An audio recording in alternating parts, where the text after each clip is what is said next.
Gente que llora y no sabe por qué, que tiembla y no sabe por qué, tiene miedo y no sabe a qué tiene miedo. Este es mi carácter, por más trabajo que haga, yo soy así. La frustración es real. En algún momento nos vamos a encontrar con la frustración y no podemos escapar de eso. No tener temor en expresar lo que estoy sintiendo. Si mi vida es un calvario y no logro salir de ahí, parte de las herramientas tiene que ver con expresar eso que estoy sintiendo.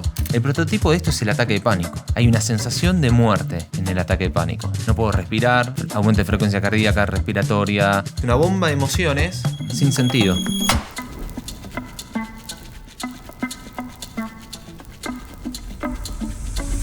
¿Sentís que a veces sos tu peor enemigo? Como si tu mente no parara de criticarte, sabotearte y hacerte dudar de todo.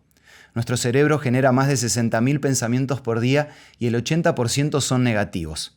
Frases como siempre fallo en todo, no sirvo para nada, son pensamientos reales y cuando se repiten tanto, empiezan a dirigir nuestra vida. En este episodio vamos a hablar de esto, de cómo salir de los bucles mentales que nos sabotean y cómo reeducar nuestra mente para tratarnos con más compasión. Bienvenidos a Felizmente, soy Santiago Paván y en este espacio hablamos de salud mental con una mirada cristiana para que vivas con un poco más de esperanza.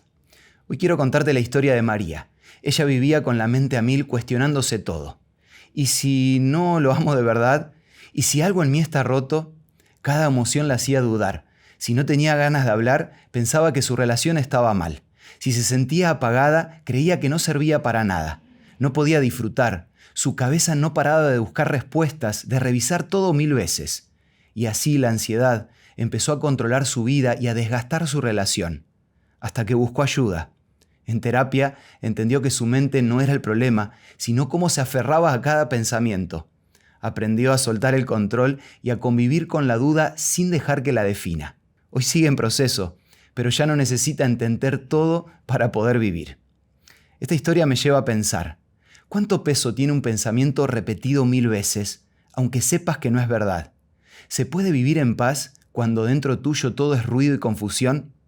Para responder esta pregunta, hoy nos acompaña Leonel Otimpecchio, licenciado en psicología. ¿Cómo andás, Leo? Bienvenido. Hola, Santiago. Un gusto, gracias por la invitación. No, por favor.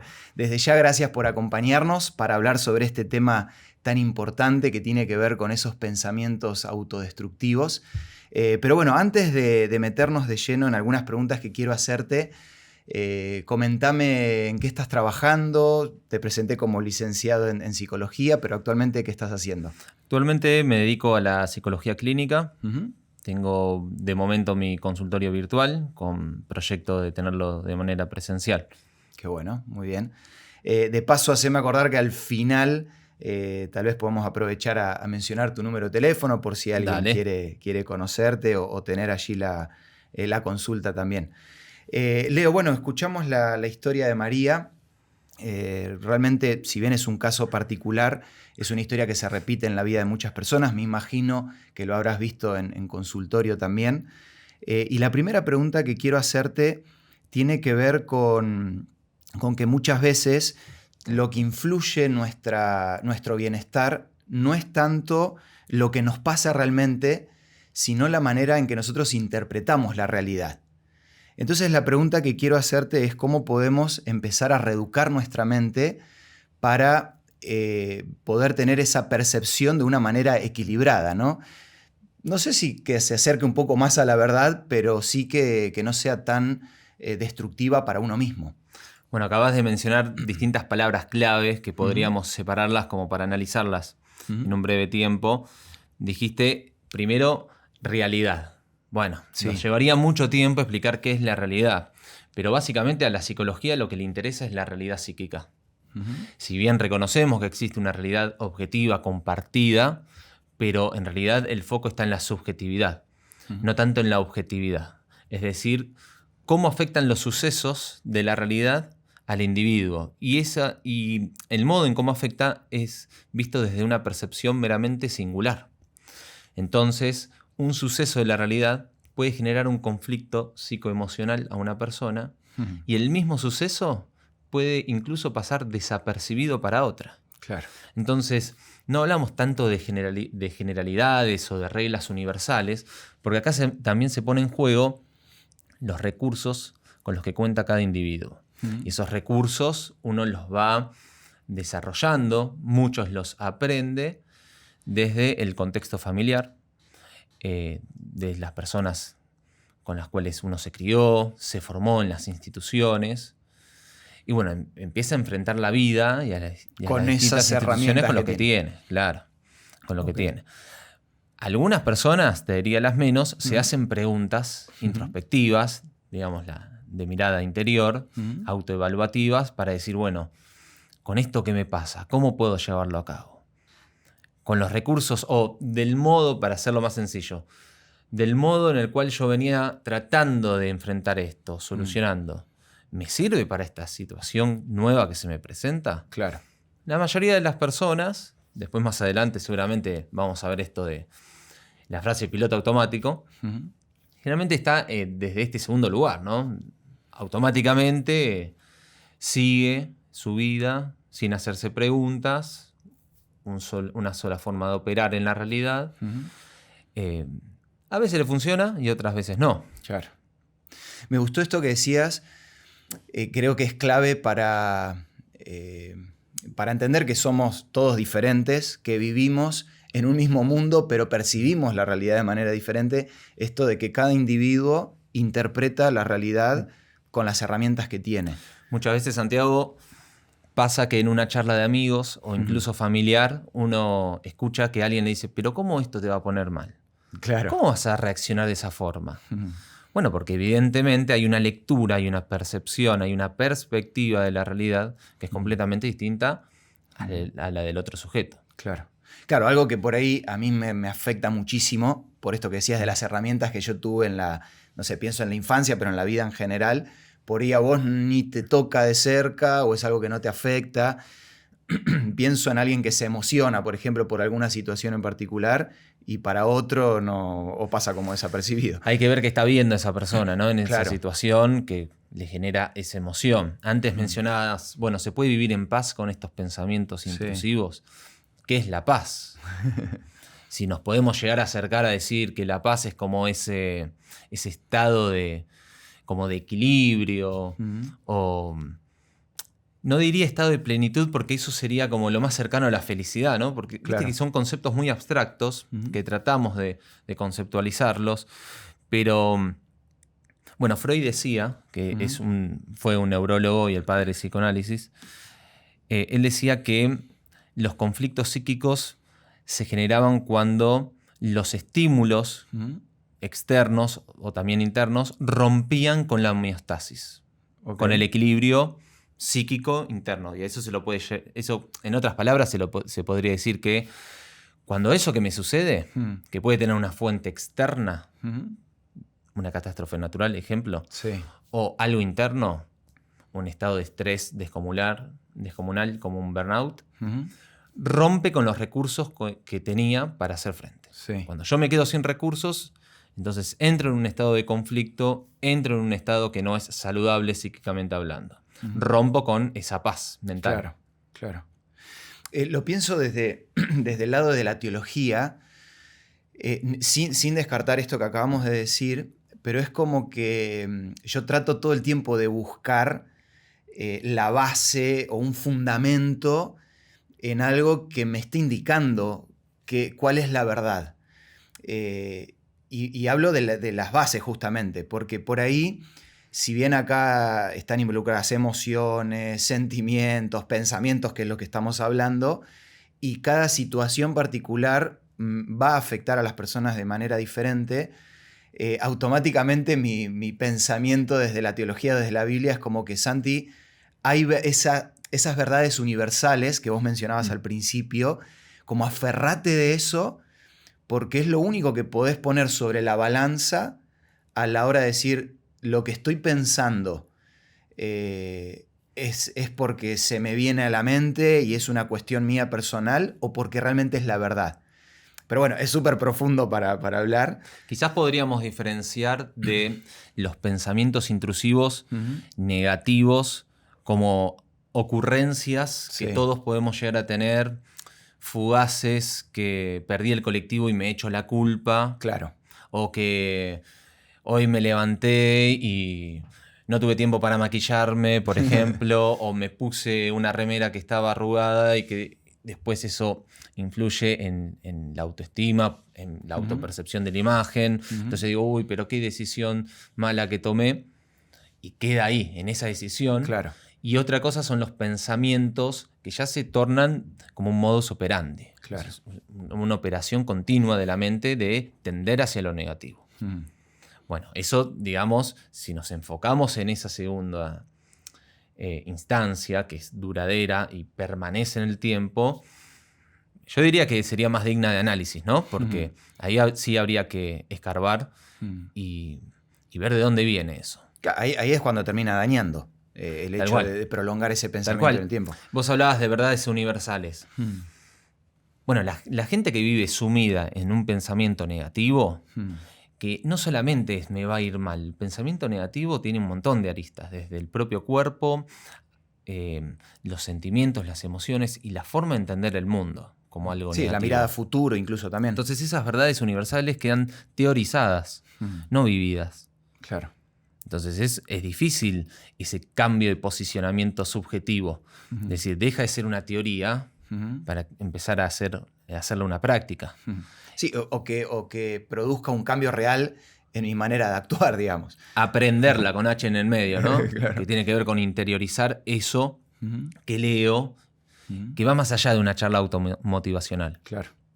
Leo, tengo varias frases, justamente, y varias a las que hacías referencia vos, de nuestra audiencia, de los oyentes, que, por ejemplo, tengo miedo al futuro, un poco esto de los pensamientos negativos a lo que está por venir, siento que no soy suficiente para nadie, pienso que la gente está equivocada cuando en realidad la equivocada soy yo, me comporto de una manera que alejo a los demás.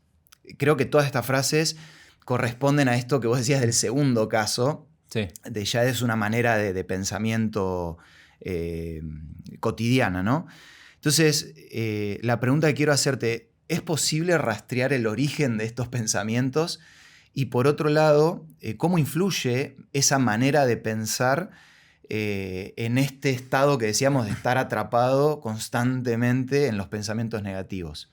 Bueno, la forma de ver el mundo en la actualidad tiene que ver con algún patrón de conocimiento aprendido. Sería, ¿por qué yo entiendo que el mundo es hostil permanentemente?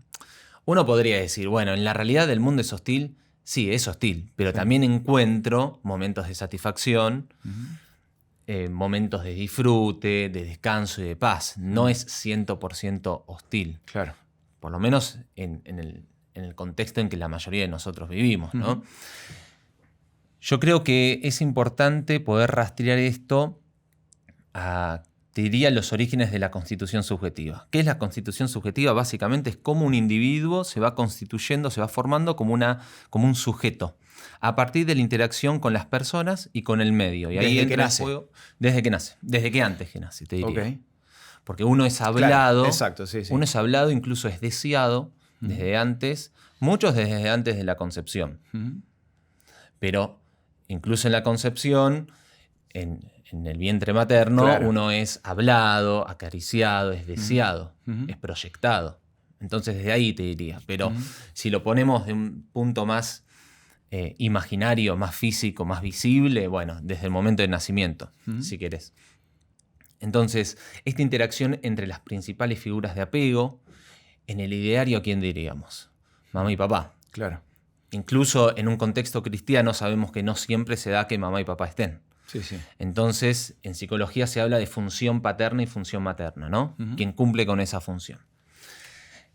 Y lamentablemente hay fallas en la constitución subjetiva, porque muchas veces las intervenciones de estas figuras de apego no son las esperadas. Claro. Hay dos autores que me gustaría tocar. Uno es Winnicott. Winnicott era un psiquiatra y pediatra inglés. Entonces él hablaba de que la madre tenía que ser la madre suficientemente buena. Es una linda frase, como para ponerla en un cuadrito. Pero no se trata de la madre perfecta.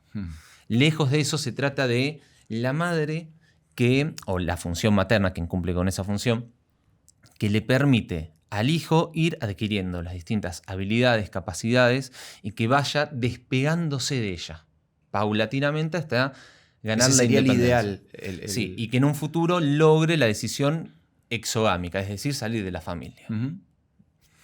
Entonces él hablaba de 3 funciones elementales.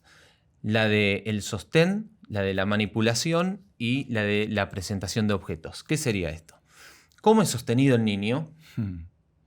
¿Cómo es acariciado? Eso es la manipulación. ¿Cómo es tocado el niño? ¿Y cómo le presento el mundo? Si yo le presento un mundo malo, hostil, Qué bárbaro. que es negativo, desde que es muy chiquito, entonces el niño empieza a pensar que el mundo es todo eso. Claro. Genera una identidad a partir de esas herramientas que yo Tal le voy cual. dando. Si yo a eso no lo acaricio, no le genero amor y deseo a través de la palabra, del sostén y de las manos, por ejemplo, entonces se va a sentir rechazado. ¿Qué es lo que pasa? No solamente rechaza el día de mañana el niño, el adolescente, el joven, el adulto al mundo, porque le tiene miedo, sino que se está rechazando a sí mismo Claro. en ese acto. O sea, es más profundo. Porque una persona que es incapaz de querer decirle algo lindo a alguien, acá vos decías algo, la gente, me comporto de un modo que alejo a los demás. Sí, era una de las frases que aparecía. Probablemente es porque se está rechazando a sí mismo. Obviamente que objetivamente uno podría decir si está rechazando al otro, pero porque primero lo rechazaron a él. Claro. ¿Qué aprendió esa persona? Y vos me podrás decir, bueno, pero esto pasó en la primera infancia. Bueno, es curioso cómo se repite como un patrón. Freud lo llamaba cliché, eso, el modo de comportamiento en el cual uno se relaciona con el resto de los seres humanos, incluso en las relaciones de amor, son rememoraciones de cómo fuimos criados y tratados en nuestra infancia. Romper con ese mecanismo, con ese circuito, es difícil. Hay que empezar a hacerse preguntas. Hay que dejarse interpelar por el otro. A veces tenemos un amigo que nos dice, che, Santiago, ¿te escuchaste? ¿O te das cuenta de la forma en la que le hablaste o lo que hiciste? A veces necesitamos de eso para empezar a reflexionar. Claro. Otro autor, él era... Leo, solo pensaba en esto que decías de hacer como un stop y hacerme preguntas para quebrar ese patrón que viene en muchos casos desde nacimiento, desde antes de nacer. Pienso en un amigo, lo que vos mencionabas, un profesional. Creo que ahí está la clave también de la importancia de psicólogos o un psicólogo que me ayude a examinar o hacerme las preguntas correctas. Y ahí nuevamente pongo el factor de Dios como también un agente que constantemente me está ayudando a hacerme las preguntas correctas por medio de personas que le envía, para no hacerlo tan intangible, por medio de esos amigos que están, que me aman, que me quieren, así como estoy y como soy. Pero qué importante, pienso en mí mismo, pero también en la audiencia o en los que nos están escuchando. Decir, bueno, estamos hablando de los orígenes de esos pensamientos intrusivos. Si tal vez parte de la solución venga en, che, pongo el freno de mano, paro un segundo y me empiezo a preguntar, bueno, ¿por qué? ¿No? Reconfigurar la forma de pensar. Exacto. Y de entenderme a mí, al resto, a vos en este caso, por ejemplo, que te tengo enfrente, y al mundo. Y eso viene desde los orígenes de esta constitución subjetiva. Vos decías, bueno, la tarea del psicólogo. En este tipo de presentaciones clínicas, el psicólogo lo que tiene que hacer es esto, ¿no? Es invitar que en este espacio de escucha y terapéutico se sienta justamente escuchado y validado, porque nunca lo fue. Claro. Brindar esas herramientas que nunca recibió. Tal cual. Ibas a mencionar un segundo autor. Un autor inglés, un psicólogo, Bowlby, se llama, difícil de pronunciar. Él desarrolló la teoría del apego. ¿Qué es el apego? Bueno, él decía que es la necesidad intrínseca, natural, de todo ser humano de generar lazos con el otro. Y generalmente de buscar gente con la cual yo me sienta protegida. Bien. Si uno se pone a pensar, todos tenemos a alguien con los cuales nos sentimos protegidos, cuidados, sentimos que nos puede llegar a defender. Entonces, si bien él caracteriza entre 3 y 4 tipos de apego, yo los resumo en dos para que no se haga muy largo, Santiago, entre apego seguro y apego inseguro. Okay. El apego seguro, él lo va a caracterizar como una base. La casa, con las figuras paternas, es una base segura, donde el chico, desde muy pequeñito, aprende a descubrir el mundo y saber que puede volver y los papás lo van a recibir con un abrazo, si se llega a caer lo van a, no sé, lo van a cuidar. Vos tenés una hija chiquita, ¿no? Exacto. Bueno, sí, pensá, invito a los que nos están viendo que piensen en los más chiquitos como cuando empiezan a caminar. Hay ciertos padres que no quieren que camine porque tienen miedo a todo, porque dicen no toques esto, no toques lo otro, no te caigas, cuidado que no, Sí, y sí, lo sí, emponchan sí. de una forma que no permiten que descubra el mundo. Entonces, ¿cómo le estoy presentando el mundo? Claro. De una manera muy hostil, ¿no? Sí, totalmente peligroso. Totalmente peligroso. Entonces, él que dice, bueno, en los apegos seguros pasa esto, también pasa la gestión emocional, se le da cabida a sentir y a darle nombre a lo que siento, a pensar, a dialogar. Ahora, en los apegos inseguros, lo que sucede es que el mundo se presenta de manera hostil, no se dialoga, no se da lugar a las emociones, Claro. el niño no encuentra una base segura, a veces se siente ansioso incluso con sus padres, a veces se siente seguro y otras veces no, por cómo se comportan los padres ante situaciones extrañas o porque no le dan la confianza. De hecho, un poco la historia del principio creo que plantea un poco, si lo queremos encasillar dentro de ese apego inseguro, que termino teniendo un autodiálogo totalmente destructivo porque fue lo que me enseñaron. Entonces, bueno, podría ser uno de los casos, ¿no? Sí, él hizo una investigación muy grande. Generalmente en psicología lo que se hace es ver el caso sintomático en la actualidad para irse al pasado. Claro. ¿Está bien? A veces se hacen algunas proyecciones sobre el futuro, pero generalmente las teorías surgen así. Entonces, ¿con qué se encontró Bowlby? Que las personas adultas que eran padres se comportaban de la misma manera en cómo habían sido tratados cuando ellos eran chiquitos. Es decir, si habían experimentado un apego seguro, entonces se comportaban de la misma manera para con sus hijos. Claro. Eran padres confortables, que brindaban seguridad, que permitían la gestión emocional.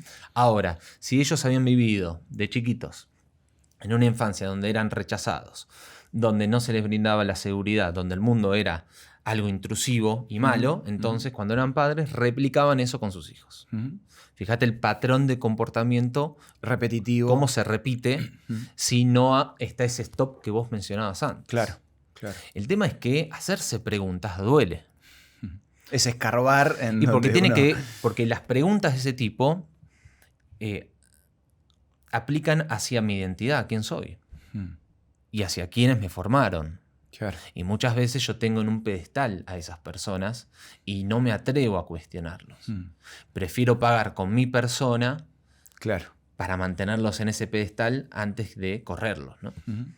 No, lo primero que se me viene a la mente al escucharte esto es en que uno va rompiendo esas barreras, incluso cuando es padre, porque ahí te das cuenta las falencias que tenía o que tienen mis padres, porque me doy cuenta de mis propias falencias.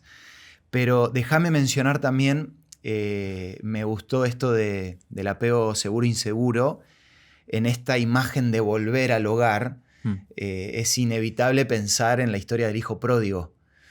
Y de paso, repasándola no hace mucho, tengo una partecita y te voy a hacer otra pregunta igual. Dale. En relación a esto, ya después para ir a lo más práctico. Pero en Lucas capítulo 15, que justamente ahí hay 3 parábolas, dentro de esas está la parábola del hijo pródigo, que si bien la tomamos como una parábola, es interesante cómo Jesús cuenta este relato y menciona un poco el diálogo que el hijo empieza a tener cuando se va de la casa. Si no conocen la historia, Lucas 15, versículos del 11 en adelante. Y hay una parte en el versículo 17, ya cuando el hijo había malgastado toda esa herencia que le había pedido al padre, que dice literalmente, y volviendo en sí. Entonces como que me cierra por todos lados con lo que vos mencionabas. Es esto de parar, decir, bueno, ¿dónde estoy? ¿Por qué estoy donde estoy? ¿Por qué estoy pensando lo que estoy pensando?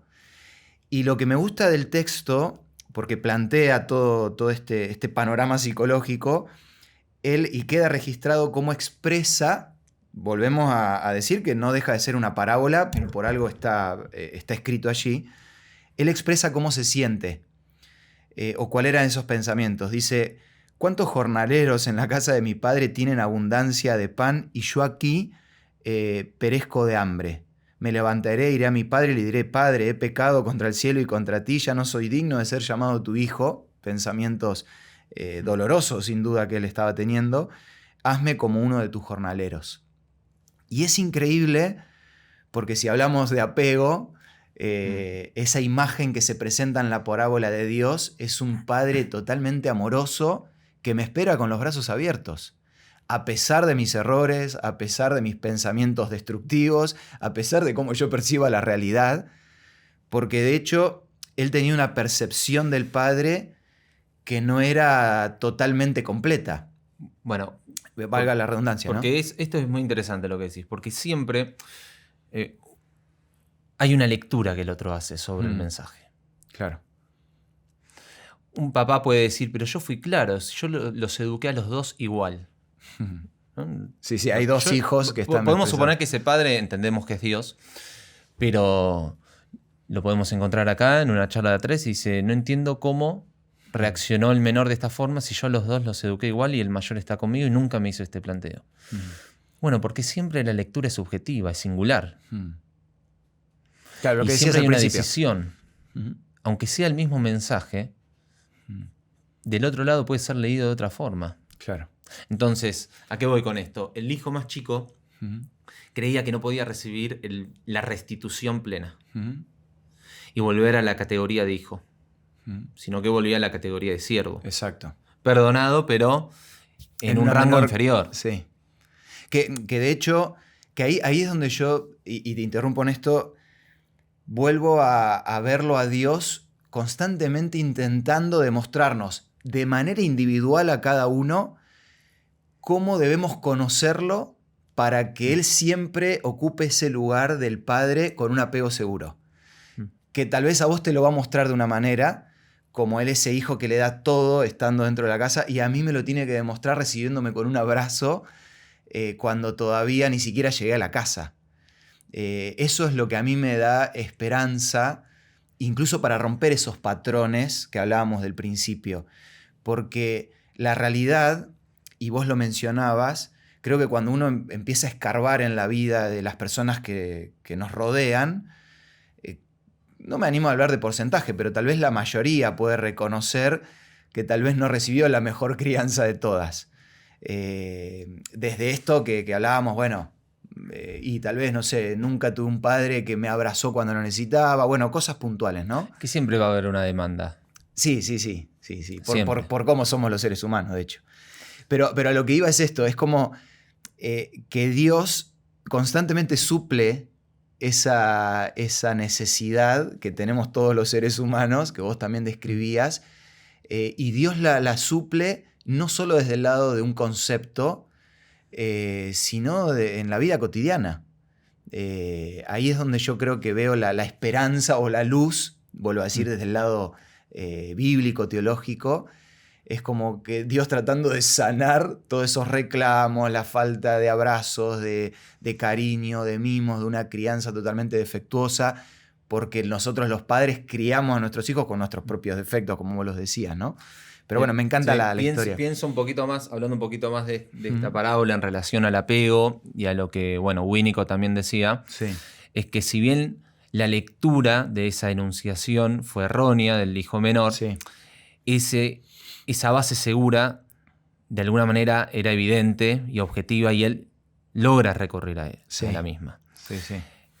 Eso pasa en el mayor de los casos, en la mayoría de los casos. Cuando se trata de un apego inseguro, con sus distintas vertientes que le identifica, lo que sucede son los casos donde la gente, independientemente de la edad que tenga, cuando se va de la casa y forma su vida, ya no vuelve a la casa.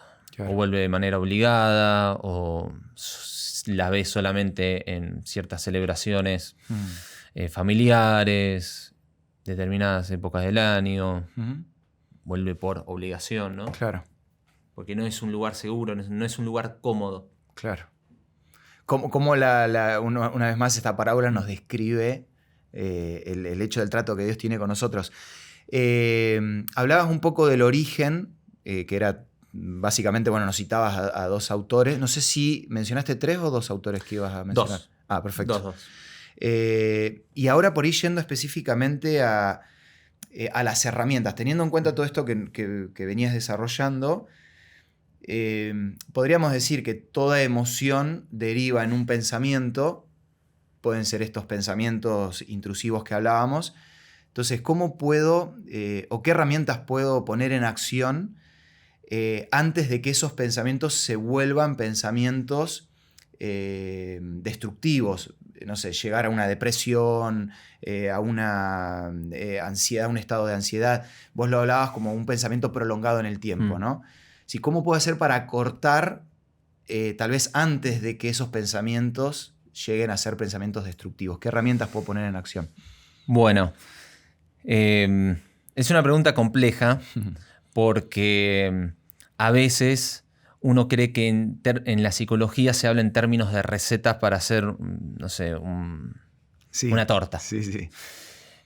Y no necesariamente las mismas estrategias les sirvan a todos, pero vamos a tratar de hablar de generalidades, Santiago. Lo primero es lograr definir qué es lo que me está pasando. Vos hablaste antes en términos de emociones. Sí. Bueno, una emoción es una reacción fisiológica ante algo que me está pasando, a nivel interno o externo. Un sentimiento es la emoción atravesada con un sentido, dada por el pensamiento. Hay gente que llora, te habrás cruzado con gente que llora y no sabe por qué. Sí. Que tiembla y no sabe por qué. Tiene miedo y no sabe a qué tiene miedo. Bueno, ponerle un nombre. El prototipo de esto es el ataque de pánico. Hay una sensación de muerte en el ataque de pánico. Y no siempre puedes explicar por qué, claro. No puedo respirar, aumento de frecuencia cardíaca, respiratoria, vértigo, náuseas, dolor de cabeza, sensación de opresión en el pecho. Es un cúmulo, es una bomba de emociones sin sentido. En el término estricto de la palabra, ¿no? Sí. No, sin sentido porque todavía esa persona no se lo dio. Entonces, parte de las herramientas es, bueno, ¿qué es lo que estoy sintiendo? Porque si vamos a vivir de emoción en emoción, nos podemos llegar a golpear feo contra la pared, ¿no? Entonces, primero darle nombre a eso. Permitirnos sentir. Yo entiendo que hay ciertos sentimientos que están endemonizados en la sociedad, como la tristeza. No puedes estar triste. Un cristiano no puede estar triste. Y la verdad que si bien muchas emociones son partes de la naturaleza caída, bueno, es parte también de lo que somos. Sí. Entonces, el decir, bueno, ¿por qué estoy triste? Por esto. ¿Por qué tengo ansiedad? Y porque estoy pensando en algo que va a venir en el futuro y eso no me deja dormir. Bueno, ¿por qué estás alegre? A veces nos tenemos que preguntar por qué estamos alegres, ¿no? Porque no sabemos. No se trata de si me desperté y pisé primero con el pie derecho o con el izquierdo. Se trata de empezar a tener una autoevaluación.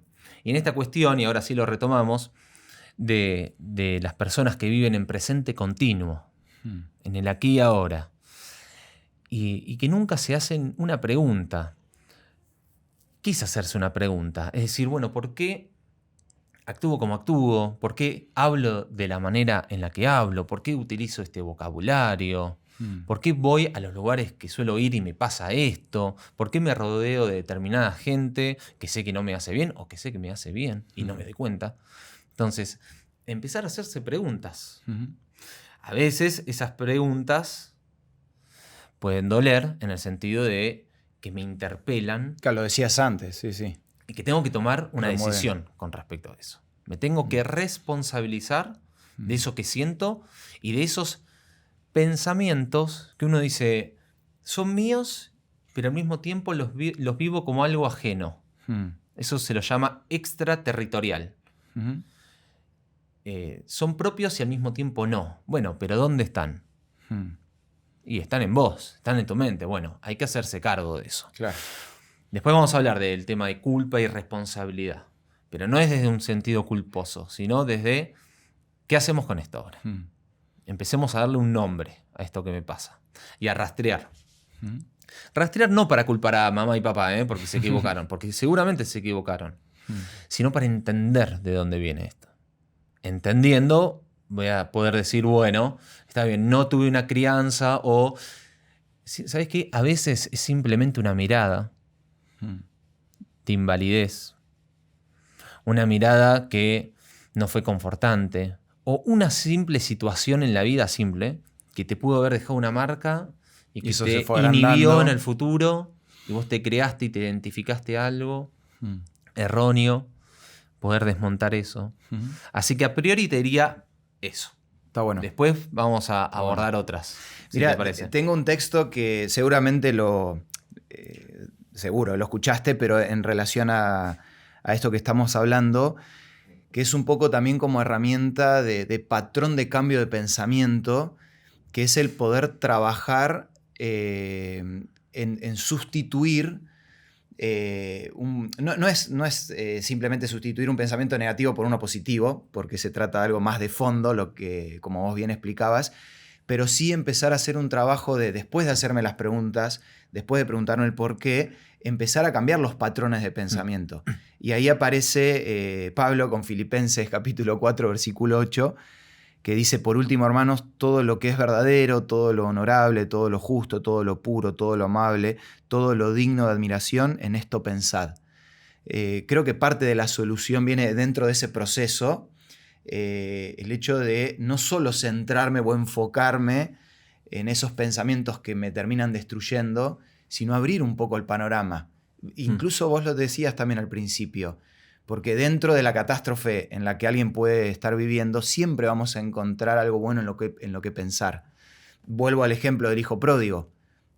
Una parábola que nos presenta este joven, donde todo era calamidad. O sea, le había pedido la herencia al padre, se la había gastado, ya no tenía para comer, estaba viviendo como el peor de los jornaleros, y sin embargo él, al acordarse del padre, encuentra esa luz o ese pensamiento que lo saca adelante.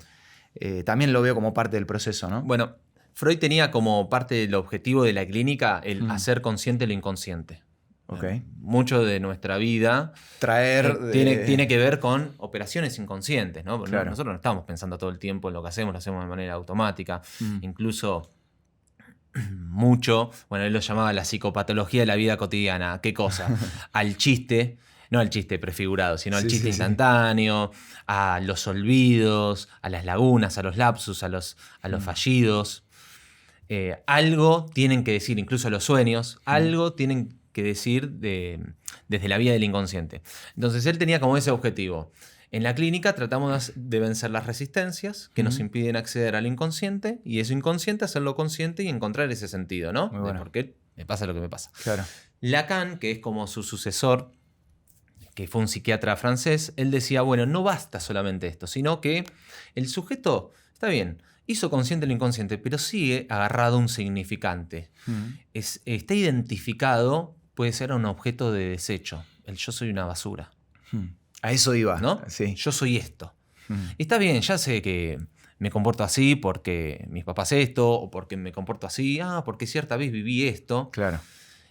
O porque el sueño que tuve, entonces quiere decir esto, lo otro. ¿Y ahora qué hago? Bueno, entonces, ¿qué dice Lacan? Ahora el objetivo es identificarte a un objeto más amigable. Que sea más, excelente, en nuestros términos que podemos hablar nosotros, más saludable psíquicamente, ¿no? Que te permita seguir adelante y no quedar obturado en un objeto que te impida seguir deseando. Claro. Seguir avanzando en la vida. Lo pensaba, tal vez es muy filosófico lo que estamos planteando, lo que voy a plantear, pero hay una palabra que mencionamos en algún momento de la charla que es la identidad. Porque en definitiva mi manera de pensar determina mi identidad. Entonces si yo, y lo hablaba con un compañero que es personal trainer, Y él decía, a veces lo que más me cuesta trabajar en las personas es este pensamiento de decir, no, yo no soy un deportista. No estamos hablando de elite ni de nada, pero decir, no, yo nunca fui bueno para los deportes. No, o sea, es cambiar ese patrón de pensamiento que en definitiva termina cambiando tu identidad. Y algo que para mí es clave, vuelvo a la parábola del hijo pródigo, pero que aplica en todo orden de la vida. Yo con el tiempo fui entendiendo también, y siento que Dios nos quiere revelar y mostrar eso, que es que cuanto más seguro, cuanto más claro yo tengo la identidad de Dios, más segura o más claro voy a tener cuál es mi identidad. Porque en definitiva mi identidad la termino construyendo también acerca del conocimiento que tengo de Dios. Esto es lo que decía en la parábola. ¿Soy hijo de quién? Yo estoy comiendo acá con los chanchos, pero ¿cuál es mi verdadera identidad? Tal vez mi identidad sea el ser, volver a ser el hijo de aquel que tiene todo lo necesario para vivir una vida de felicidad. Volvemos al concepto del principio. Y lo que me encanta de la historia es que cuando él vuelve y empieza a relatar todo eso que él había practicado, el padre no lo deja terminar la frase. Es como diciendo, mirá, yo te voy a decir cuál es tu verdadera identidad. Tu identidad es que sos mi hijo. Por eso insisto en que, en esto lo que vos decías de Lacan hace un ratito, ¿por qué no cambiar?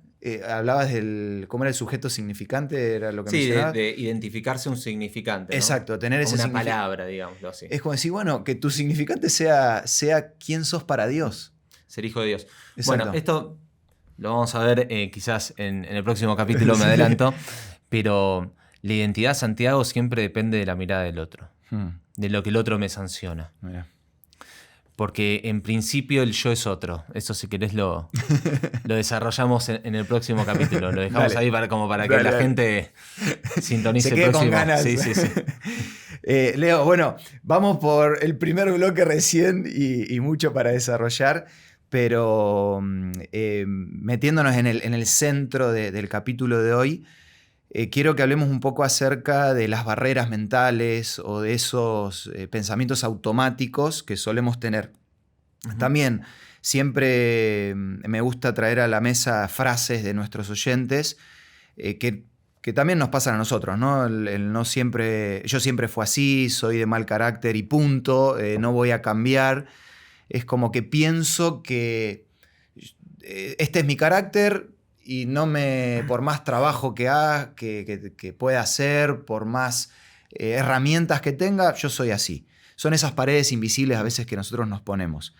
Entonces, ¿cómo funcionan estos pensamientos automáticos y por qué nos cuesta tanto cambiarlos? Mira, vamos a hablar de lo que se llaman distorsiones cognitivas. Hay un autor que se llama David Guerrero que las identifica en unas 10, pero antes me gustaría retomar a Freud en algo. Vos decías, bueno, ¿por qué pasa esto de que nos enfrascamos, bueno, nos enquistamos? Él hablaba de la necesidad de castigo. Y es paradójico, ¿no? Porque el sujeto a veces encuentra un refugio en la enfermedad, decía él. Y en estos términos o en este contexto que estamos teniendo este conversatorio, no se entiende enfermedad como un cáncer, ¿sí? O una cuestión de tipo psiquiátrico. Los pensamientos negativos, hablemos de esto. A veces la persona se mortifica porque en algún punto encuentra una satisfacción. Y esto es lo paradójico que encontraba él. Si esto te hace mal, el pensamiento negativo, ¿por qué lo repetís? ¿No? Es la paradoja que se encuentra con muchas de las actitudes humanas. El ser humano tiende a ir, él decía, más allá del principio del placer. O sea, no necesariamente te causa placer, pero lo seguís haciendo porque hay una satisfacción en eso. Somos complicados, Santiago, porque en algún punto nos gusta tratarnos mal. Entonces, vamos a hacer de cuenta... Es durísimo pensarlo así, pero es un poco lo que estás Entonces, ¿por qué lo seguís haciendo? Sería la pregunta. Como una suerte de adicción al nivel del pensamiento. Estamos hablando de gente que su día es oscuro completamente. De todo lo que pasa en el mundo es malo, toda la opinión del otro es malo, todo lo que hace el otro no sirve, todo lo que hago yo es una porquería, no tengo proyecciones de futuro. Y vivo en esa, cavilando y rumiando, ¿no? La palabra rumiación viene de, por ejemplo, las vacas, ¿qué es lo que hacen? Comen, mandan al estómago, lo devuelven a la boca, vuelven a masticar. Bueno, es esa paradoja de, por un lado no me gusta y por el otro lado sí me gusta, y esas dos cosas conviven en mi mente. David Guerrero, él identifica 10 distorsiones cognitivas, si querés. Sí, las vemos. La primera se llama pensar en términos de todo o nada. Es decir, vamos a poner un ejemplo. Me va mal en un examen, o el tema que se dio, vamos por este, el tema que dio el profesor de esta materia no me gustó, toda la materia es una porquería, no sirve para nada. Y capaz que es un tema, ¿viste? Entonces, son absolutismos en el pensamiento.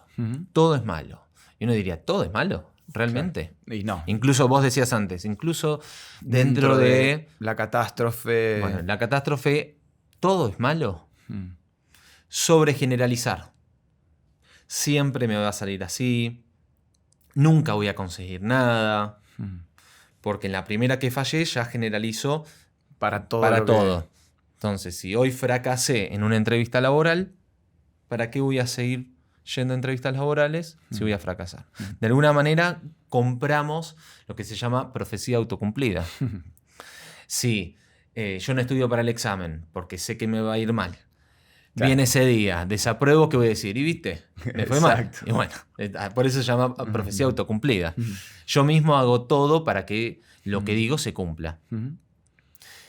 Curioso es que no se cumple en sentido positivo.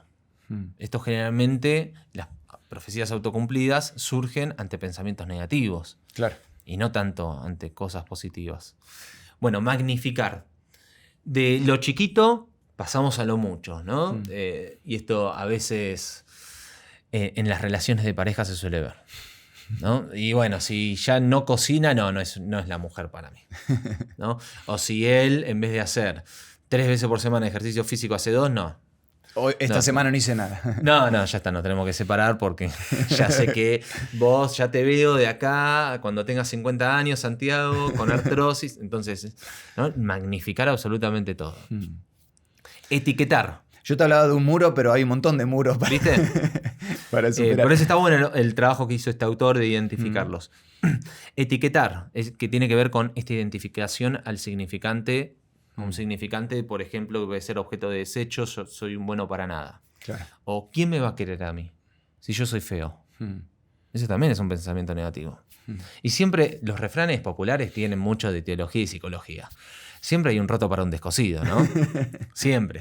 Pero bueno, es difícil pensarlo cuando yo estoy etiquetado en algo, ya sea porque me autoetiqueté o me etiquetaron. Claro. Sacar conclusiones precipitadas. De que me va a ir mal porque... no, ya respondí la primera... Con los exámenes suele pasar mucho. Respondí la primera mal y ya el resto ya... Ni lo miro porque ya sé que me va mal. Ni lo miro. O la primera... ¿Qué primera impresión te dio?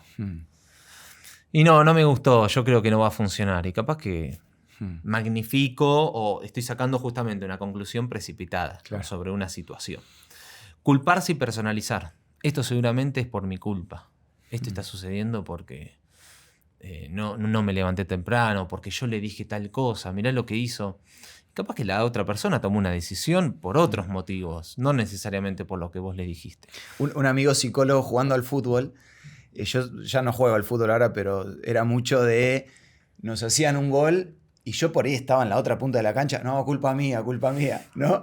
El hecho de culpar. Y un amigo me dice, Santi, tené cuidado porque esto que vos mostrás en la cancha tiene muchas veces que ver con lo que después vivís en tu vida cotidiana, ¿no? Y de alguna manera esto ponerse... de culparnos por cosas que a veces no tenemos ninguna incidencia. Culparse de alguna manera es ponerse en el primer lugar, en el centro. Claro. También. Es un modo, refleja... Es un modo disfuncional de intentar llamar la atención. Claro. No escarbes mucho así, no lo digo por vos, pero pienso en alguien que todo el tiempo se está echando la culpa. Sí. se hace ver, justamente, Claro. ¿no? El hacerse ver, Claro. porque Sí, necesito que el lo había otro visto me de esa vea. manera. Porque necesito la validación del otro. Ujú. Y a veces el lugar que encuentro es el lugar De del víctima. desdichado, de la víctima. Claro. Porque es el único lugar en el cual el otro me da de su atención. Fíjate qué fuerte eso. Sí, Pero terrible. a veces nos encontramos esos recovecos para ocupar un lugar en el deseo del otro. Seguimos, son 10 y Son, vamos... Son 10. Vamos por las 7. Perfecto. Razonar de forma emocional, lo que hablábamos antes. Ponerle un nombre, porque Claro. a veces podés gritar, llorar, reír injustificadamente, ¿no? Aplicar un filtro mental, generalmente es un filtro negativo. Claro. A buena hora que sea un filtro positivo, ¿no? Uno puede decir, bueno, está nublado. No, ya todo lo que haga hoy va a ser mal porque me va a salir mal porque está nublado y yo funciono mejor con días positivos. Claro. Bueno, en algún punto tiene razón. Si vos te fijás que en los índices de felicidad, entre comillas, en Gran Bretaña son bajos porque casi todo el año está nublado y llueve. Claro. Bueno, son Que estudios. condiciona. Son estudios que muestran la condición del clima, pero que un día esté nublado y que ese día sea malo por eso, es como una reacción, ¿no? De un filtro mental. Descartar lo positivo, se entiende solo, Sí. y concentrarse en lo que debería suceder y no en lo que puedo hacer, por ejemplo, o en lo que me gustaría hacer. Y eso es un problema. Cuando el deber ser se grosifica, se engrandece de tal forma que no me permito ser, no me permito disfrutar. No, porque primero está lo que tengo que ser, Claro. lo que tengo que hacer. Bueno, ¿y vos qué querés hacer? Esa pregunta muchas veces la hago en la clínica. ¿Y qué querés hacer vos? Ya sé lo que hay que hacer, el deber ser, ¿no? ¿Y vos qué querés hacer? ¿Querés hacer esto? A veces mi psicólogo me lo hace. Para que veas que los psicólogos también sufrimos de esto. Bueno, esas serían como las 10, los 10 tipos de pensamientos negativos que logró clasificar este autor. Excelente. La pregunta que te había hecho y que detonó esta respuesta es cómo funcionan estos patrones automáticos. Bueno, ahí está la respuesta clara por poner, porque de hecho, si uno tal vez se pone a escarbar, dentro de esos hay muchas aristas, situaciones, pero... Con esto no quiere decir que tengo uno solo de los 10. No, de hecho se pueden entremezclar. Estaba ser. pensando en eso al principio también. Exacto. Algo que nuevamente me trae esperanza, que no sé si lo mencioné al principio, pero es la capacidad que tiene nuestro cerebro, que de esto habla mucho la doctora Nancy Michael, que es profesora de neurociencia en la Universidad de Notre Dame, y no es otra cosa que la neuroplasticidad. Es decir, bueno, a medida que yo voy repitiendo patrones de pensamientos, voy creando surcos neuronales que eso se activan de manera cada vez más automática ante una misma situación o situaciones que causen emociones similares, ¿no? Entonces la pregunta que quería hacerte es, primero no olvidarnos de eso, o sea, tenemos la capacidad de generar nuevos surcos neuronales que me lleven por caminos positivos, por decirlo de alguna manera. Pero ¿cómo podemos hacer para desalentar todas estas creencias limitantes? O sea, ir tratando de aplacarlas, ponerles un manto que me ayude a no repetirlas, sin caer en un optimismo vacío o incluso sin negar lo que estoy sintiendo. Porque por ahí si yo lo tengo que describir, te lo digo con palabras y es parte de las herramientas que vos decías al principio. Pero bueno, la idea es ir cambiando esos patrones. En definitiva, ¿cómo puedo hacer? Bueno, lo primero que te diría es, ya vimos algunas herramientas antes. Nos vamos como progresivamente avanzando. Sí. Ahora que logramos identificar qué tipo de pensamientos tenemos, bueno, hacerse la contrapregunta. Sí. No vamos a poner los 10 tipos, pero, por ejemplo, la 9 decía, descartar lo positivo. Bueno, empecé a hacer el ejercicio de ver lo positivo. En lo positivo. De verlo. No sé si centrarme, porque a veces sería caer en este falso optimismo. De ir porque para cuando el hay otro una lado. desgracia, hay una desgracia. Claro. Y uno tiene justamente percibir eso de la realidad. Claro. Cuando uno tiene que duelar, que no necesariamente es el fallecimiento de alguien, puede ser un trabajo, puede ser Es una etapa en la vida. una etapa en la sí. vida, una relación, una idea. Cuando, por ejemplo, una idea de Dios Claro. equivocada, que afecta a mi identidad. Permitite hacerlo. Pero digo... Sí, poner en perspectiva las dos cosas. El equilibrio que tanto nos cuesta. Sí. Decir, bueno, empiezo a ver qué cosas positivas hay en esto que me está pasando. Okay. ¿Es todo negativo? Uno puede ser. En otro. Culparse y personalizar, por ejemplo, que era la sexta. Bueno, ¿realmente es tu culpa que no hayan metido el gol en tu caso? Si vos estabas arriba, está bien, diste un pase mal, pero en el medio hubo un montón de situaciones. ¿Todo es tu culpa? ¿Vos realmente creés que es así? Empezar a romper con esos esquemas. Etiquetar, que era la cuarta. Estás etiquetado, estás sumido a un objeto X. Sí. Bueno, ¿por qué no trabajar y decir, che, yo soy valioso? ¿Y si realmente no soy eso que me dicen los demás? Claro. ¿Y si empiezo a cobrar valor desde otro lugar? ¿Y si realmente no soy un bueno para nada y soy bueno en algo? Tampoco voy a ser bueno en todo, porque eso sería un falso optimismo, Exacto, ¿no? exacto. Pero en algo tengo que ser bueno. Tengo que trabajar. No, bueno, pero yo no sé. Bueno, empezá a hacer algo, no sé, andá a estudiar inglés si te gusta el inglés, andá a una academia de dibujo si querés dibujar, andá a hacer deportes. Algo bueno podés hacer. No sé, sobregeneralizar. Bueno, esta idea catastrófica del futuro o de la situación. Bueno, nuevamente, equilibrio. ¿Qué cosas buenas hay? ¿Qué podés hacer vos? ¿Cuánto depende de vos que las cosas salgan bien? Claro. Ahí digo, como estrategias, como empezar a desmontar estas falsas creencias que se nos vienen. Leo, vos sabés que me anoté, tomando esto que vos decías, de la doctora Nancy Michael, que mencionaba al principio, 3 palabras que ella cita a la hora de trabajar con esto de la neuroplasticidad. Y es atención, que vos fijate que va de la mano con lo que vos decías, ¿sí? Prestar atención a cuáles son esos pensamientos y escucharme a mí mismo. Después, intención, ser intencionales en la manera en que pienso. Y luego la persistencia, ya que estos surcos neuronales se trabajan por medio de la repetición, ser insistentes en ese trabajo de cuestionarme, básicamente. Es que básicamente tenés que desmantelar las redes neuronales para generar otras. Claro, claro.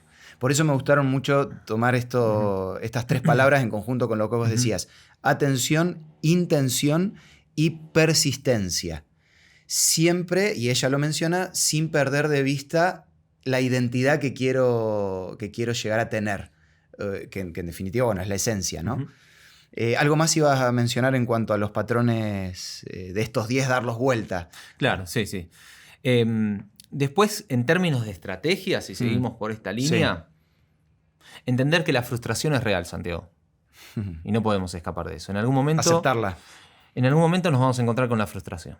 La frustración, pero pensémosla en todas las aristas de la vida. Desde el chico o la chica que me dijo que no. Desde la carrera en la cual no me pude recibir por X motivo. O que no pude entrar siquiera. La casa que no me pude comprar, el lugar donde no pude ir a vacacionar, etcétera, etcétera. La frustración es real.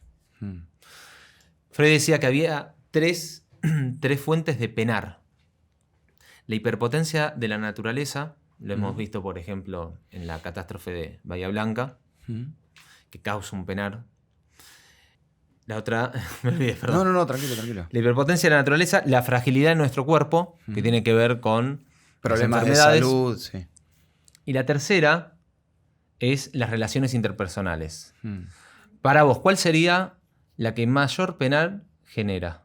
¿De relaciones interpersonales? No, de estas 3, ¿cuál sería? Para vos. Relaciones interpersonales. Bueno, coincidís con Freud. Él dice, las relaciones interpersonales son los que mayor penar genera. Mira. Entonces, estar advertido de estas cosas también sirven para no idealizar tanto, ¿no? Claro. A las personas, a las relaciones, las situaciones en las cuales se encuentran. ¿No? En este trabajo son todos muy buenos, me tratan súper bien, me siento súper contenida, que está bien. Claro.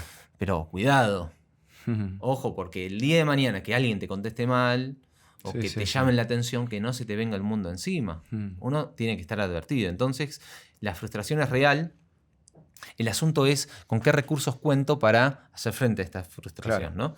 Entonces, pensaba, aceptar los límites, una estrategia más. Los límites...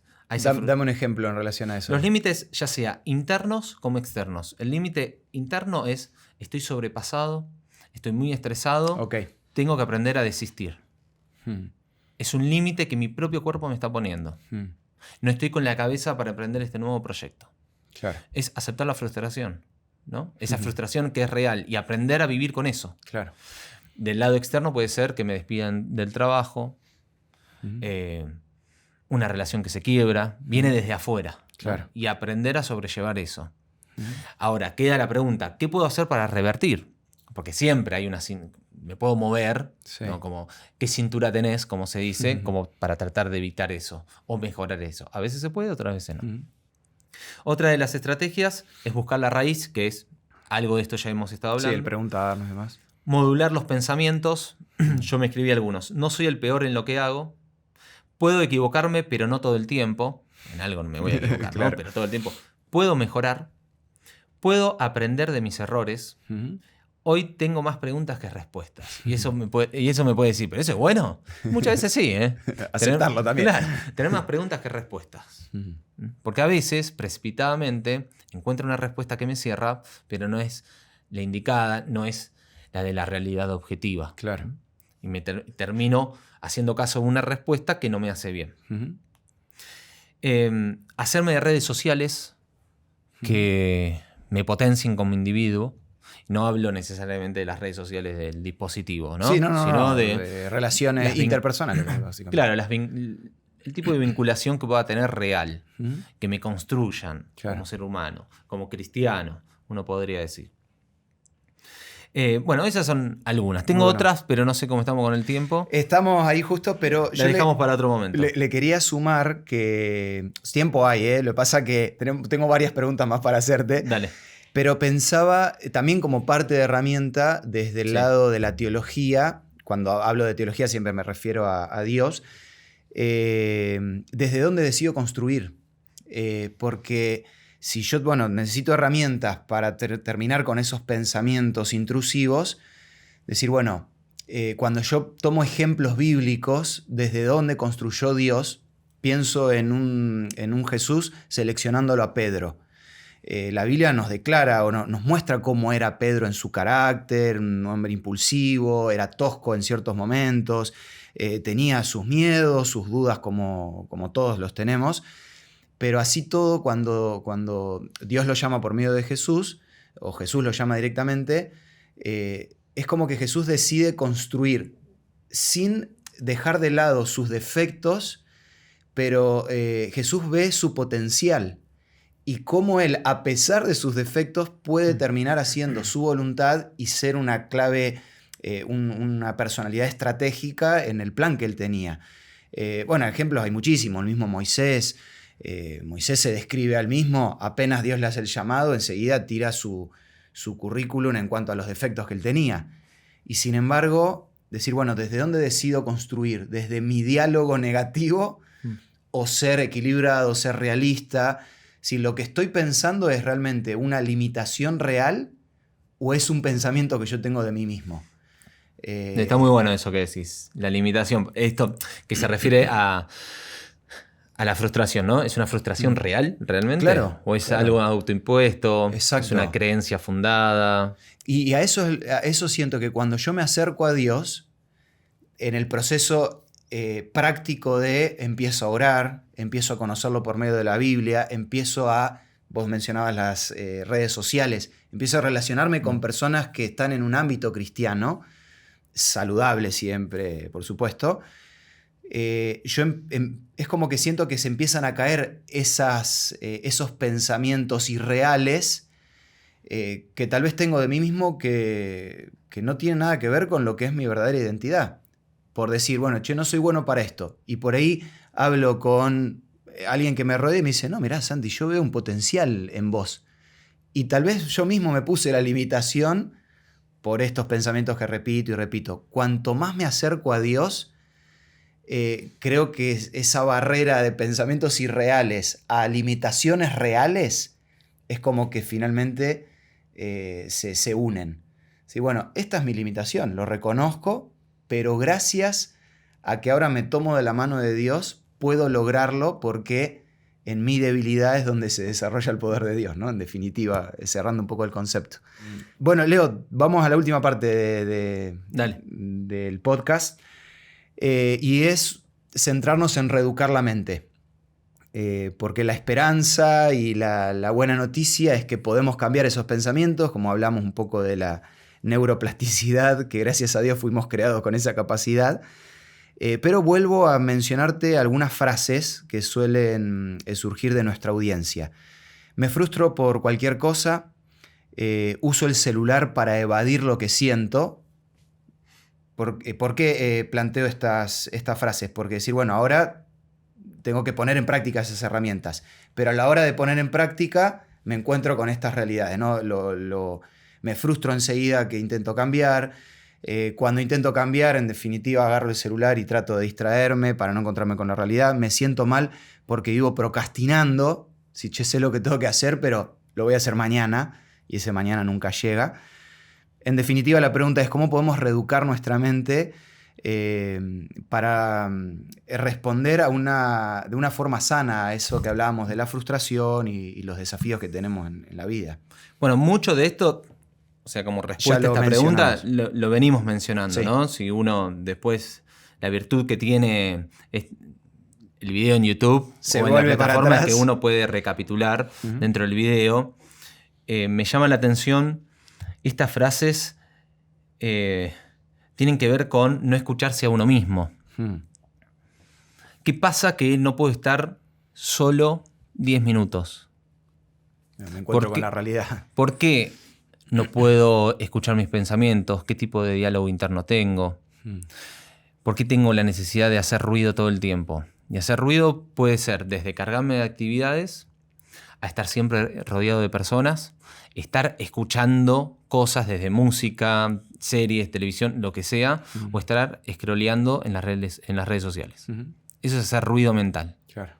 ¿Qué pasa que no puedes estar, no te digo como un monje tibetiano, con un voto de silencio por un mes, Claro. pero qué pasa que no puedes estar 5 minutos reflexionando, pensando sobre tu proyecto de vida, dónde estás, de dónde venís, hacia dónde vas, ¿no? Las preguntas elementales. Sí, existenciales. Y existenciales que nos hacemos, que el cristianismo y la Biblia nos dan esas respuestas, pero nos dan respuestas más globales, ¿no? Venimos, no somos producto de la evolución, tenemos un centro, somos hijos de Dios, vamos hacia un lugar mejor. Ok, bueno, ¿y ahora en la tierra qué hago con eso? Claro. Permitite escuchar. O sea, tomarse el tiempo, como sí, darse ese espacio, sería parte de la solución de reeducar la mente. Hacerse preguntas, que es todo lo que estuvimos desarrollando. Bueno, esta cuestión de aceptar los límites. Y cuando, bueno, acá también tengo estas frases que vos habías leído. Me siento mal porque vivo procrastinando y no puedo salir de ese ciclo. Lacan identifica 4 formas de escapar al deseo. Eso que querés hacer y que de alguna manera no podés. La primera es la procrastinación. Siempre lo dejo para después. La segunda es nunca es el lugar ni el momento adecuado para llevarlo a cabo. Espero que se den esa condición, ¿no? Y nunca llega. Esto generalmente pasa cuando hay un chico que le atrae una chica o al revés, pero bueno, viste que socialmente, por lo menos acá, generalmente el varón es quien da la avanzada. Y dice, no, mejor no, hoy no. No me siento que hoy sea algo. Claro, está nublado. Sí. Entonces, nunca es el lugar ni el momento adecuado para llevar a cabo eso. Nunca es el lugar ni el momento adecuado para ir y decirle a tu jefe que querés ese aumento, por ejemplo, ¿no? O decir que no. Nunca es el lugar ni el momento adecuado. Cuando me acerco al objeto de deseo, eso que realmente anhelo, pierde el interés. Mágicamente, entre comillas. Es una operación también para escapar. Y otra forma, y esto es bastante interesante, es, él lo dice, reducir el deseo del otro en la demanda. Es decir, vivo para el otro. Claro. Hago las cosas que hago no por uno mismo, sino por lo que quieren los demás. Toma, mamá, papá, tengo el título universitario. Tanto que me reclamaban. ¿Sí? Acá lo tenés. ¿Te gusta? Mm. No me gusta. Mm. Pero bueno, ellos querían que haga eso. Claro. Vivo por el otro. Dejo de vivir mi vida. Mm. Son 4 formas que se entrelazan también de no hacer caso a mi deseo. Mm.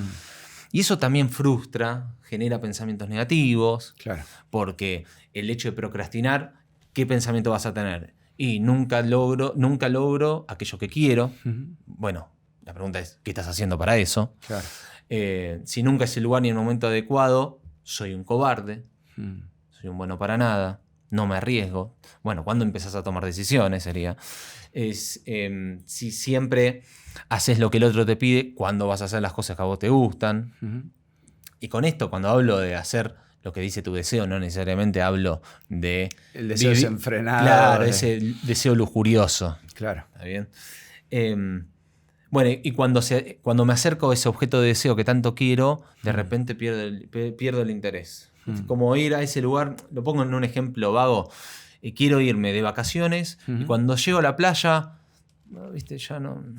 Sí, no es lo que pensaba. Sigo satisfecho como claro, antes. no es lo que pensaba.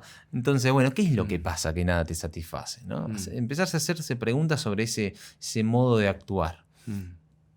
Muy bueno. Mira, mientras hablaba se me vino a la mente un ejemplo bíblico. Es extensa la historia de él. De paso, mientras voy hablando, si querés hasta mencionar alguna otra estrategia que pueda ayudar a romper con esto. Tengo una más. Tenela ahí, que ahora te la pregunto. Pero pienso en el personaje bíblico Jeremías. Para quienes no conocen, Jeremías era un profeta que tuvo una tarea muy difícil porque, bueno, agarra parte del exilio del pueblo y él tiene parte de dar malas noticias. Se lo conoce como el profeta llorón, porque él expresa mucho lo que siente. De hecho, escribe el libro de Jeremías y también Lamentaciones, que se lo atribuye a él.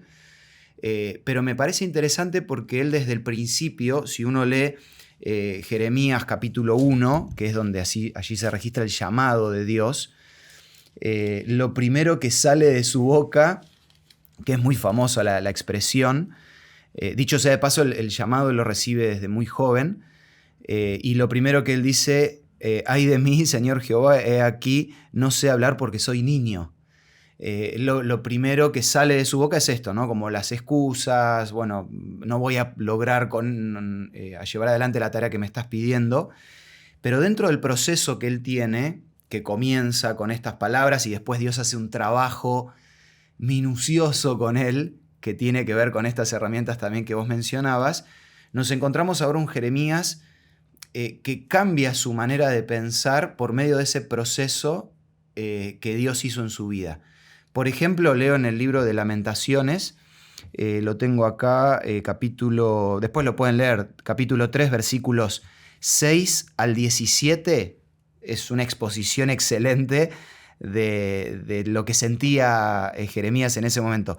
Pero algunos de esos versículos, por ejemplo, dicen, me has hecho vivir en oscuridad como los que ya están muertos. Estos eran los pensamientos que tenía Jeremías, un profeta elegido por Dios. Acá en la Biblia no esconde nada, ¿no? Dice, me llenó de amargura, me hizo tragar la hiel. Mi alma ha sido privada de paz y no recuerdo lo que es la felicidad. Quería leer esto y después voy a otro texto después de la herramienta que tenés ahí. En primer lugar, ser sinceros con nosotros mismos y con Dios. Que vos lo mencionabas, no tener temor en expresar lo que estoy sintiendo. Si mi vida es un calvario porque estoy teniendo pensamientos intrusivos, pensamientos negativos y no logro salir de ahí, creo que parte de las herramientas tiene que ver con expresar eso que estoy sintiendo. Y si un profeta como Jeremías, que había sido elegido por Dios, estoy pensando en un cristiano, en un religioso, entre comillas, o alguien que se pone bajo el paraguas de una religión y dice, no, yo no puedo sentir, vos mencionabas hoy, no puedo sentir tristeza, no puedo estar teniendo un mal momento. No, todo lo contrario. La Biblia está llena de ejemplos, y Jeremías es uno de esos, de cómo ellos expresaban lo que estaban sintiendo. Eso no significa que Jeremías no se queda en la lamentación, sino que termina cada uno de sus pensamientos, que él empieza así con con estas expresiones de dolor, de sentimientos, no serían sentimientos culposos, pero sentimientos negativos, siempre él los termina con esperanza. Como por ejemplo el versículo 21, que lo tengo acá en una versión muy linda, versículos 21, 22, 23, dice: el fiel amor del Señor nunca se acaba, sus misericordias jamás terminan, grande es su fidelidad, cada mañana se renuevan. Todo esto que acabo de leer está en un mismo capítulo. Entonces, vuelvo a decir cuán grande es Dios, que me ayuda no me deja solo en ese proceso de reenfocar mi mente sin dejar de lado la realidad que estoy viviendo, el reenfocar mi mente en la esperanza que está por venir, ¿no? Te dejo ahí para que compartas la herramienta que ibas a decir. Sí, pensaba en dos personajes bíblicos más. Uno es Jesús, que tuvo un ataque de angustia, ¿no? En el Getsemaní. Sí. Y lo expresa, él dice: me siento triste hasta la muerte. Tal cual. Bueno, y este sentimiento de él es como el sabor a muerte. Amargo, sí. El sabor a la muerte. Y el otro es Elías, cuando le pide directamente, morir, Jonás también, ¿no? Le pide morir, que lo mate. Sí. Pero en el caso de Elías, y de Jonás también, ahora que asocio, ¿cuál es el método de Dios? Es como el camino del héroe de cualquier personaje de ficción. Sí. ¿No? En Elías se lo ve muy bien. Comé, prepárate, caminá 40 días que yo te voy a recibir en el monte. Y le pregunta a Dios: ¿qué haces aquí, Elías? Y le hace preguntas, Y a Jonás también le hace preguntas. ¿Qué le dice? ¿Tenés razón en enojarte tanto? De hecho, el libro termina con una pregunta. El libro de Jonás. A mí me da la esperanza de que Jonás recapacita, porque ¿quién escribe Jonás, no? Y ese diálogo tan íntimo. Pero hablando de preguntas, hay un método, Santiago, que se llama el método socrático mayéutico, porque justamente ¿qué es lo que hacía Sócrates? Preguntas. Él genera un nuevo paradigma en Grecia, en donde él: no tengo respuestas, tengo preguntas. Esa es la mayéutica. Y eso generaba más escozor, más incomodidad en la gente. Porque la verdad que no nos gusta tener más preguntas que respuestas. Uno busca la receta. Tal cual. Siempre, sí. Entonces, hay cinco modos de preguntarse. La primera es la petición de pruebas que mantienen esos pensamientos negativos. Es decir, ¿qué pruebas tengo para creer que todo lo que hago me va a salir mal? Pruebas, poner pruebas sobre la mesa. Okay. Otro, indagar las alternativas interpretativas de aquello que te está sucediendo. Bueno, ¿esto te pasó por tu culpa o puede ser que te haya pasado por esto? Bueno, barájalas. Tercero, explorar las consecuencias emocionales de tener este tipo de pensamientos. ¿Hacia dónde te lleva estar pensando esto todo el día? Cuarto, comprobar la gravedad de las predicciones negativas. Generalmente en esta generalización o en el pensamiento catástrofe uno tiende a decir: bueno, todo lo que va a venir va a ser malo, me van a despedir, voy a quedarme solo, nadie me va a querer. Bueno, pará. ¿Es realmente tan grave lo que te está pasando? Claro. Y la otra es conceptualizar pensamientos o supuestos vagos en su formulación. Por ejemplo, ¿qué quiero decir con esto que me digo? Muchas veces en la clínica pasa esto, ¿no? Se juega mucho con la palabra. ¿Para qué quisiste decir con esto? Claro. Porque escarba un poquito. Claro, porque tener una vida normal. ¿Y qué es normal para vos? Porque lo que es normal para Santiago no es lo mismo que para Leonel o para cualquiera. O querer disfrutar. ¿Y qué es disfrutar? No sentirme presionado. ¿Y qué es sentirse presionado? ¿No? Entonces, empezar a reconceptualizar esos conceptos uno tiende como a generalizarlos de manera universal, pero para cada uno en realidad, como comenzamos, desde la singularidad se lo aborda de una manera distinta. Excelente. 2 palabras de mi parte y te dejo para que cierres en 2 minutos. Bueno. No más, Leo. Por ahí un pantallazo general y un desafío que nos puedas dejar para la audiencia.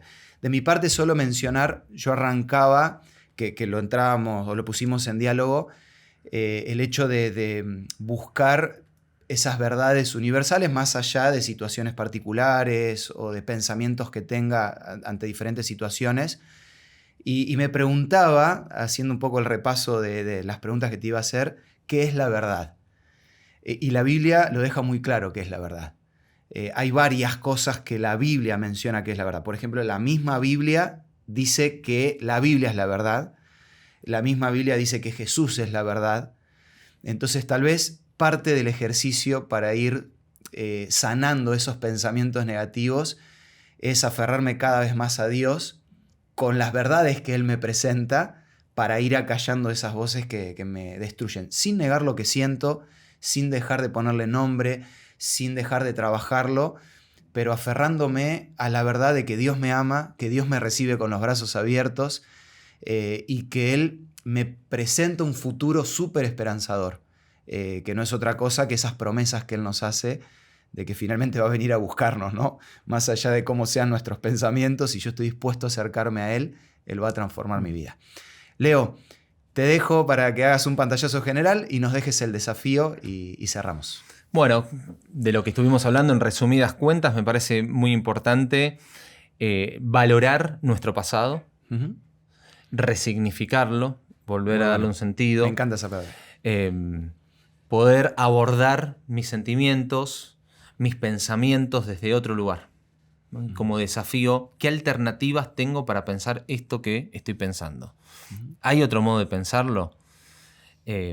¿Soy realmente culpable o responsable de todo lo que me sucede? ¿De qué otro modo puedo actuar? Bueno, es desafiarnos, ¿no? El desafío es desafiarnos a reconfigurarnos de otra forma. Esto lleva su tiempo, lleva momentos de introspección, a veces es necesario la ayuda de un profesional, porque solo no lo podemos abordar, claro, porque es muy fuerte. Hay gente, Santi, que tiene cosas guardadas y que no las habla, y la cura es por la palabra. Los psicólogos creemos en eso. La cura es por la palabra. Entonces empezá a acercarte a gente de confianza, a hablar con ellos de lo que te pasa, y si no hay nadie con tanta confianza, bueno, ahí sí, digamos, acudir a un profesional para poder descargarse, sacarse esa mochila de pensamientos. Y tener el valor, ¿no? Como de poder cambiar ciertas cuestiones. Excelente. Muy bien, muchísimas gracias, Leo, por acompañarnos hoy. La verdad que hemos hablado de todo un poco, nos quedan todavía cosas por hablar, pero gracias por acompañarnos hoy. Y para todos los que nos están acompañando, recordarles que pueden suscribirse a nuestro canal, y si quieren, en la descripción de este podcast vas a encontrar toda la información para recibir este material, que es nuestra revista de Mente Feliz, para seguir aprendiendo y recibiendo contenido en relación a los temas que estamos hablando. Te mando un abrazo muy grande y nos volvemos a encontrar en el próximo episodio aquí en Felizmente.